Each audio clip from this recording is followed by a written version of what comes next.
मित्रों, नमस्कार। मैं बलवंत सिंह सिकरवार। आप देख रहे हैं भारत 8 PM। गाजीपुर जिले के ब्लॉक भदौरा, ब्लॉक रेवतीपुर, अठाटा एक ग्राम पड़ता है। और आज से लगभग 10 दिन पहले एक व्यक्ति की मृत्यु हो गई थी जो पेशे से शिक्षक थे, और उनकी अंतिम इच्छा थी कि हमारी कब्र जो है हमारे ही जमीन में बने। उनके पुत्र नहीं थे, उनकी 3 पुत्रियां हैं, और पुत्रियों ने यह पूरा प्रयास किया कि हम अपने पिता की अंतिम इच्छा को पूर्ण करें। लेकिन गांव के और इनके कुछ परिवार के लोग, इनके जो चचा होते हैं, वो लोग नहीं चाहते थे कि ऐसा हो, और इन लोगों के सामने तमाम तरह की बाधा उत्पन्न किए। आइए हम जानते हैं, उनकी बेटी मौजूद है, उनकी पत्नी मौजूद है, उन लोगों के दिल के अंदर क्या मलाल है उसको जानने का हम प्रयास करते हैं। हाँ, आप अपना नाम थोड़ा सा बता दीजिए। मेरा नाम आकांक्षा लता है। क्या दिक्कत आई आप लोगों को और क्या परेशानी अब हो रही है?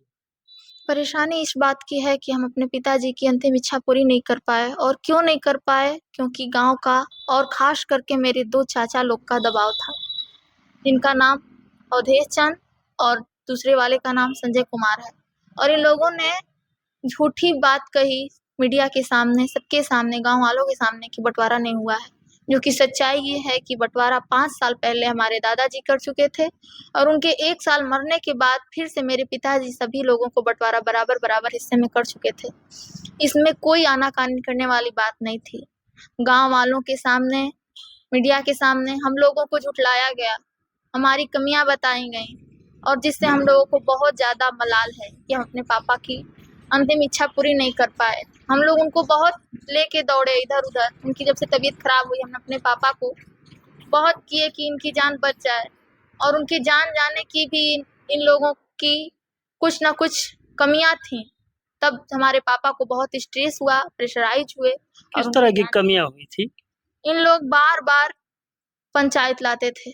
महीने में 10 बार, 15 बार ऐसे पंचायत किसी के घर में इसका हमें नहीं। मतलब मानसिक प्रताड़ना के तौर पे उनको जो है परेशान किया जाता था। जी, ऐसा प्रताड़ना जिससे वो दिन पे दिन बिल्कुल बीमार होते जाएँ, वो कहीं के ना रहें, ऐसा करके उनको सुनाई नहीं देता था। उनकी तबीयत जब से खराब हो गई, अचानक से कान सुनना बंद हो गया, सब कुछ काम करना बंद हो गया था, और सुन्न पड़ गए थे वो।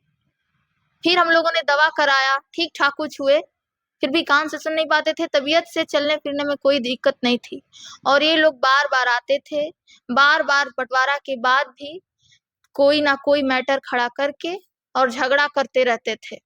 झगड़ा करते-करते इन लोगों का यही था कि कैसे भी करें कि इनको परेशान कर दें।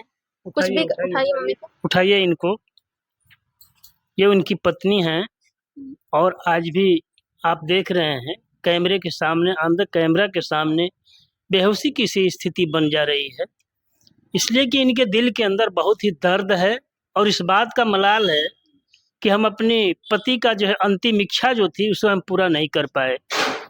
तो आप आप लोगों के सामने, कैमरे के सामने ये चीज़ दिख रहा है, जो बहुत ही दर्द हम लोगों को भी दर्द दे रहा है। और दर्शक जिस जिस पोजीशन में ये स्थिति है, आप लोगों को भी देख करके इस बात का मलाल और दर्द ज़रूर हो रहा होगा। आप आप परेशान ना हों, आप अपनी बात रखिए, और ये दुनिया के साथ जो है इस तरह की घटनाएँ होती हैं, आप परेशान ना हों। और जो उनकी अंतिम इच्छा थी पूर्ण नहीं हुई, इसके लिए आप उनसे, भगवान से और उनसे जो है निवेदन करके क्षमा माँग लीजिए कि हमने पूरा प्रयास किया लेकिन आपकी अंतिम इच्छा को हम पूर्ण नहीं कर पाए। इसमें हमारा कोई दोष नहीं है, शायद वो निश्चित तौर पे आपको माफ़ करेंगे। हम अपने आप को, वो माफ़ करे या ना करे, मैं अपने आप को कभी माफ़ नहीं करूँगी। ठीक है, आप नहीं माफ़ कर पाएँगी इसलिए कि आप सामने हैं, और आप चाहते हुए भी उनकी इच्छा को पूर्ण नहीं कर पाई, तो निश्चित तौर पे आप अपने आप को माफ़ नहीं कर पाएँगी। लेकिन हमें उम्मीद है कि वो ज़रूर माफ़ करेंगे, इसलिए कि उन्होंने देखा है कि आप पूरा प्रयास किया है। लेकिन जब पूरे गाँव के लोग और समाज आपका विरोध कर रहा है, तो ठीक है, जो होनी थी वो हुई, और इसको शायद मान कर के चलिए कि कुदरत को यही मंज़ूर था, तो इसको एक्सेप्ट करिए आप लोग। और हमारे तरफ से ये निवेदन है कि आप अपने को थोड़ा-सा सँभालिए। मैं क्या कहूँ? मैं एक ही बार अपने पूरे गांव को और पूरे सब जो सर्वोपरि थे, गांव के बड़े लोग थे, बुजुर्ग थे, मैं सबके सामने हाथ जोड़कर मैंने प्रार्थना किया, देखिए मेरी पति की अंतिम इच्छाएं तो सबकी हमारे जो है संविधान के तौर पर भी इच्छाओं को पूरी की जाती है, तो मेरे पति की इच्छा क्यों नहीं पूरी करने दिया जा रहा? वो भी तो इसी समाज, इसी देश के वासी हैं। फिर और ये भी था कि कोई गैर कानूनी भी नहीं है, न ही असंवैधानिक व्यवस्था थी जो इसको पूर्ण करने में बाधा होती, लेकिन सामाजिक व्यवस्था जो है आपके इच्छा के पूर्ण न होने के पीछे कारण बनी। इसके लिए खेद हम व्यक्त करते हैं और उस मृतक आत्मा से भी हम आग्रह करते हैं कि ज़रूर आप लोगों को माफ़ करेंगे। और बेटिया आप बोलो, आप उनकी सबसे बड़ी बेटी हो। जी, मैं उनकी सबसे बड़ी बेटी हूँ। और इन लोगों ने जो बात कही कि बंटवारा नहीं हुआ है, तो इस बंटवारा जब लोग कह रहे हैं तो गाँव के लोगों को और सबको मैं बताना चाहती हूँ, क्योंकि मैंने पहला जो इंटरव्यू आप लोगों ने लिया है उसको मैंने देखा है। गाँव के लोगों को पूरी बात मालूमात नहीं है कि नहीं ये हिस्सा कैसे बँट चुका है 5 साल पहले। इन लोगों ने जो बात बताई है कि हिस्सा नहीं बँटा है, तो मैं सबको बता दूँ कि 3 मंडा एक जगह खेत था, जो कि बँटवारा 1-1 मंडा तीनों भाइयों में हो चुका था। तो फिर जब बँटवारा हुआ ही नहीं था, तो 2 मंडा खेत दोनों भाई बेच कैसे दिए मिल कर के? ऐसा होता है कि गाँव की ज़मीनों का बँटवारा जो है, हम आम तौर पे देखते हैं कि वो सामाजिक तौर पे होता है, न कि कानूनी तौर पे होता है। और जब इस तरह की बात आ रही है कि वो दोनों भाई जो है आपके चचा लोग जो बेच चुके हैं 2 मंडी ज़मीन, तो वो आपके हिस्से की वो ज़मीन है, तो निश्चित तौर पे इस तरह का देखने से और आपकी बात से लगता है कि नहीं बँटवारा हो चुका था। अभी बीच में बाधा क्यों पड़े, बाधा क्यों लोग डाले, अब इसको आप लोग जानती हैं और आप ही लोग बताएँगे। इस बात के लिए क्यों आपत्ति किए वो लोग, इस बात को हम नहीं जानते हैं, क्योंकि तो हम तो जानते हैं कि नहीं हमारा ज़मीन है, जो कि हम पेशगी भी देते आ रहे हैं, वो लोग भी अपना पेशगी देते हैं खेत को। तो इस बात में कोई कभी इस तरह से बातें नहीं हुई, तो हम तो जानते हैं कि नहीं भाई हमारा खेत है, हमारा जो मन है कर सकते हैं। हमारे पापा ने जब ज़मीन है उनका तभी तो ये इच्छा जताए थे कि नहीं हमारा ज़मीन है, कोई नहीं रोक-टोक करेगा। बँटवारा नहीं हुआ होता तो वो शिक्षक थे, वो पढ़े-लिखे व्यक्ति थे, पोस्ट ग्रेजुएट थे, उनको पता था कि नहीं इस तरह से मामला कहाँ पहुँच जाएगा अगर ज़मीन का बँटवारा नहीं हुआ रहेगा तो। ज़मीन बँटवारा नहीं होती तो उन्होंने ये इच्छा नहीं जताते होते। लेकिन जब बँटवारा हो चुका था, तभी उन्होंने ये इच्छा जताई कि नहीं हम अपने ज़मीन में रहेंगे, हमेशा के लिए रहेंगे, अपने बच्चों के साथ रहेंगे। उनकी एक इच्छा थी कि जब मेरा इसमें दफन कर दिया जाएगा तो आपको भी मरना है, तो हम पति पत्नी वही रहेंगे, हमारी बच्चियां हैं, हमारे आने वाली पीढ़ी हमें याद के रूप में जानेगी कि ये हमारे नाना जी हैं या हमारी नानी जी हैं, क्योंकि हमारे बेटे नहीं हैं। गांव में एक यादगार बनी रहेगी कि हमारी बेटियां अगर सक्षम होंगी, बनवाएंगी, तो गांव के लिए मैं यादगार रहूँगा। मैं अपने गांव को, उनकी अंतिम इच्छा यही थी कि मैं अपने गांव से बहुत मोहब्बत करता हूँ, ताकि मैं गांव छोड़ के दूर नहीं जाना चाहता था। लेकिन ऐसी इच्छाओं को ये हमारे ही गांव के लोग, हमारे ही परिवार के लोग हमारे पति की अंतिम इच्छा को भी पूर्ति करने से ऑब्जेक्शन लगाए। मैं दौड़ करके रेवतीपुर थाने सेवराई पुलिस चौकी, मैंने उसी लाश को छोड़ करके मैं दौड़ कर सबसे गुहार लगाई कानून के, लेकिन कानून भी उस समय अपनी जो है आंखें हमारे प्रति बंद किया। जब हमने सबके दरवाजे खटखटा करके हार गई, मैं दबाव को देखी, मैं डर गई कि गांव वाले मेरे साथ पता नहीं क्या अनर्गल कर सकते हैं। मैं भयभीत होकर समाज और गांव के दबाव में ले जाकर अपने पति के गहमर घाट पर अंतिम अपनी बेटी से हमने मुँह अग्नि दिलवाया है। यही हमारी बेटी अपने पिता के मुँह अग्नि दिया है और हर जो क्रियाएं होती हैं कर रही है। या ये आपकी छोटी बेटी है? बीच वाली बेटी है। अच्छा, बीच वाली आप बेटी। भी कुछ बोलिए। क्या नाम है बेटा आपका? मेरा नाम अनामिका है। अच्छा, आपने ही दाग दिया है पिताजी को? जी।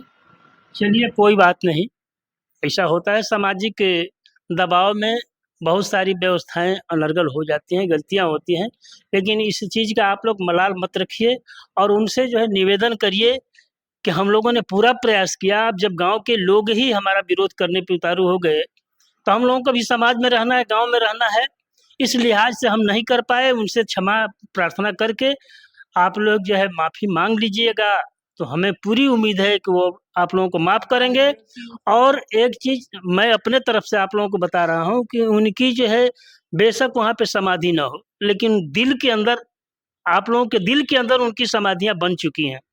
और ये बातें जो चर्चा के बीच में आ चुकी है, ये पूरे गांव के लोग ही नहीं, हमारे दर्शक देखने वाले लोगों के दिलो दिमाग में भी ये बातें निश्चित तौर पे रहेगी।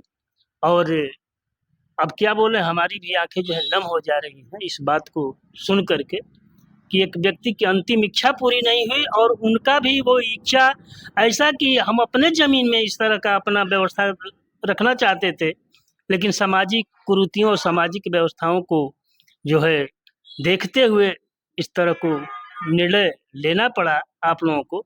इसके लिए मैं पुलिस ने कहा कि 100 को लेके नहीं आना है। पुलिस ने फ़ोन किया, हमने फ़ोन खुद किया, सर आप कहाँ हैं?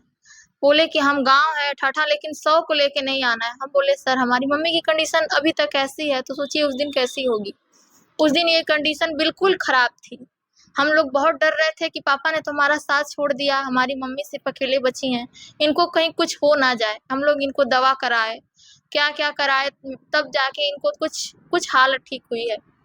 तो हम बोले कि सर हम नहीं आ सकते हैं, आप आ जाइए। वो बोले कि हम आ रहे हैं और सर बोलने के बाद आए नहीं। फिर हमने इतना तक बता दिया प्रशासन को कि ठीक है आप लोग नहीं जा रहे हैं, तो हम लोग जा रहे हैं लेके गहमर, नहीं आ रहे हैं वहाँ पे। अगर नहीं चाहते हैं, आप मना कर रहे हैं कि शव को लेके नहीं आना है, तो ठीक है हम गहमर चले जा रहे हैं। लेकिन हम सबके दबाव में जा रहे हैं, हमारा ना इच्छा है ना हमारे पिताजी की इच्छा है। और हम अपनी इच्छा और अपने पिताजी की इच्छा ना व्यक्त करते हुए हम उस घाट पे, नरवा घाट पे ले जाके उनका दाह संस्कार किए। वहाँ उन लोग को ये बात पता चली। कुछ गाँव के लोग 4-5 लोग गए और भी लोग गाँव के नहीं गए, ना ये लोग गए। यानी पूरे गांव के लोग नहीं गए थे, दाह जी संस्कार में नहीं, भी पता शामिल नहीं हुए। होने के बाद भी कोई नहीं गया। 4-5 लोग गए थे गाँव के, 4-5 लोग गाँव में बहुत काफ़ी होते हैं, कोई भी बात बताने के लिए। तो 4-5 लोग वहाँ से तो गए और भी लोग नहीं गए, ना उनको दाह ये संस्कार में देखने के शामिल। बाद लगता है कि आपके परिवार की साजिश थी, वरना गांव की इच्छा के अनुरूप अगर आप लोगों ने जब काम किया तो गांव को जो है जाना चाहिए, अंतिम संस्कार में शामिल होना चाहिए। वैसे आप क्या सोचते हैं? मैं बलवंत सिंह सिकरवार, आप इस घटना के बारे में जानें, इसके ऊपर लाइक, कमेंट और शेयर करने का काम करें ताकि ये बातें दूर तक जाएं और इस बेटी की बात जो है समाज के सामने पहुँचे। जय हिंद।